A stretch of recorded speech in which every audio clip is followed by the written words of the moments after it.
நடுராத்திரி 12 மணி. ஊரே அப்படியே அமைதியா தூங்கிக்கிட்டு இருந்துச்சு. ஆனா மாணிக்கம் வீட்ல இருந்து ஏதோ வித்தியாசமான சத்தம் கேட்டுச்சு. பசிக்குது பசிக்குது. அந்த சத்தம் இந்த பானையில இருந்துதான் வருது. இதுக்கு பின்னாடி என்ன மர்மம் இருக்குன்னு வாங்க கதைக்குள்ள போய் பாப்போம். மலைகளுக்கு நடுவுல பச்சை பசேல்னு ஒரு அழகான சின்ன கிராமம். அங்க விவசாயத்தையும் மண்பாண்ட தொழிலையும் நம்பிதான் மக்கள் வாழ்ந்தாங்க. அவங்கள ஒருத்தந்தா நம்ம மாணிக்கம். இவன் தான் நம்ம மாணிக்கம். இவன் ஒரு மண்பாண்ட தொழிலாளி. மாணிக்கம் வழக்கம் போல ஆத்தங்கரையில மண் எடுத்துக்கிட்டு இருந்தான். மாணிக்கம் வீட்டுக்கு திரும்பி வர்ற வழியில ஆத்து தண்ணியில ஏதோ ஒண்ணு மிதந்துகிட்டு வரத பார்த்தான். கிட்ட போய் பார்த்தா அது ஒரு பழைய பானை. அடப்பாவியே, இந்த பானை சாதாரண பானை மாதிரி தெரியலையே, இதுக்குள்ள ஏதோ மர்மம் இருக்கும் போல இருக்கே. அந்த பானையை எடுத்துக்கிட்டு மாணிக்கம் வீட்டுக்கு கிளம்பினான். ஆனா அந்த பானை அவன் வாழ்க்கையே மாத்த போகுதுன்னு அப்போ அவனுக்கு தெரியல. மாணிக்கம் அந்த பக்கெட்டையும் பானையையும் தூக்கிக்கிட்டு வீட்டுக்கு வந்துட்டான்.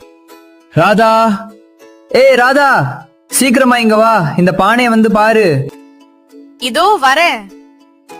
என்னங்க இவ்ளோ அவசரமா கூப்பிடுறீங்க?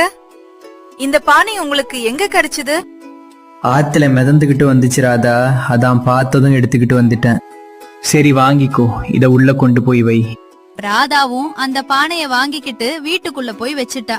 ஆனா அது சாதாரண பானை இல்லன்னு அவங்களுக்கு தெரியவே தெரியாது. ராத்திரி ஆயிடுச்சு. மாணிக்கமும் ராதாவும் தூங்க போயிட்டாங்க. வீடே அமைதியா இருந்துச்சு. ஆனா அடுத்த நிமிஷம் அந்த அமைதியை கிழிச்சுக்கிட்டு ஒரு சத்தம் கேட்டுச்சு. பசிக்குது பசிக்குது. அந்த சத்தம் கேட்டதும் மாணிக்கமும் ராதாவும் டக்குன்னு தூக்கத்துல இருந்து எந்திரிச்சாங்க. என்னங்க சத்தம் நம்ம அறைக்குள்ள இருந்துதானே வருது?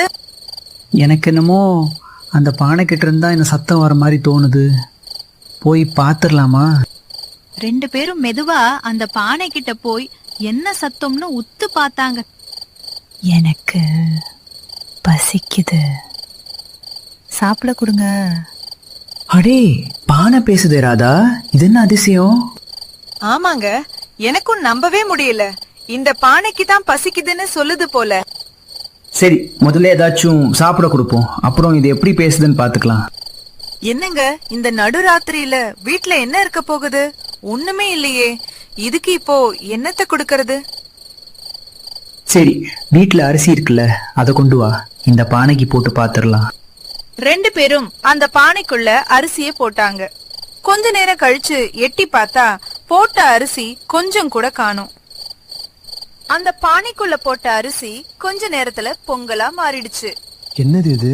பானைக்குள்ள அரிசி தானே போட்டோம், அது எப்படி இது பொங்கலாச்சு? மறுநாள் காலையில ரெண்டு பேரும் அந்த பானையையே உத்து பாத்துக்கிட்டே இருந்தாங்க. அது என்ன அதிசயம் பண்ண போகுதோன்னு.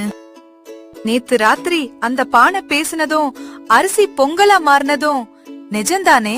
எனக்கு இன்னும் நம்பவே முடியலையே. மறுபடியும் கொஞ்சம் அரிசி போட்டு பாத்துடலாமா? நேத்து நடந்தது நிஜம்தானான்னு தெரிஞ்சுக்கலாம். ராதா மறுபடியும் கொஞ்சம் அரிசியை எடுத்துக்கிட்டு வந்து அந்த பானைக்குள்ள போட்டா. அடப்பாவியே, நேத்து நடந்தது கனவில்லன்னு இப்ப தெரிஞ்சிருச்சே.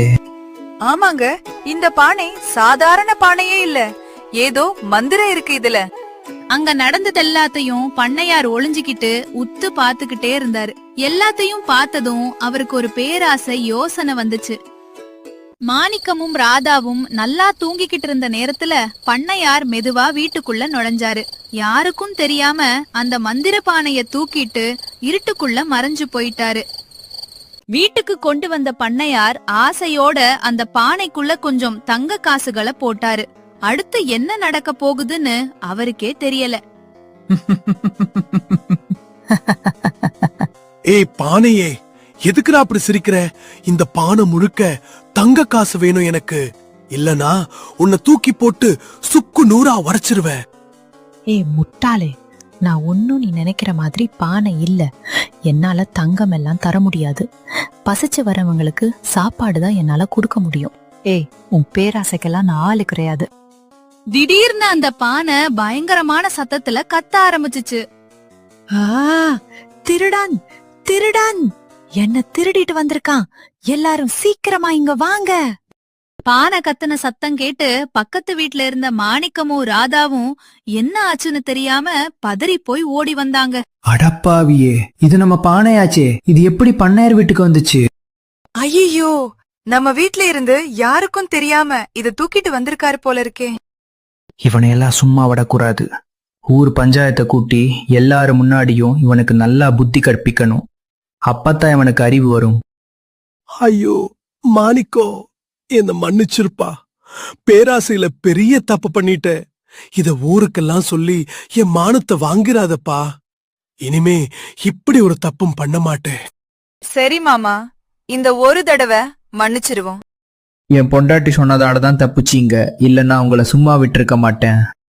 நீங்க 2 பேரும் பண்ணுன உதவிக்கு ரொம்ப நன்றிப்பா. பண்ணையாரும் தான் பண்ணுன தப்ப நினைச்சு ரொம்ப வருத்தப்பட்டாரு. பேராசைப்படக்கூடாதுன்னு அன்னைக்குதான் புரிஞ்சுக்கிட்டாரு. ராதாவும் மாணிக்கமும் அந்த மந்திர பானைய வச்சு ஊர்ல கஷ்டப்படுற எல்லாருக்கும் தினமும் இலவசமா சாப்பாடு கொடுத்து சந்தோஷமா வாழ்ந்தாங்க. இந்த கதை உங்களுக்கு பிடிச்சிருந்தா எங்களோட குட்டீஸ் சுட்டீஸ் கடைகள் சேனலுக்கு ஒரு லைக் போட்டு மறக்காம சப்ஸ்கிரைப் பண்ணிக்கோங்க. உங்கள் அன்புக்கும் ஆதரவுக்கும் ரொம்ப நன்றி.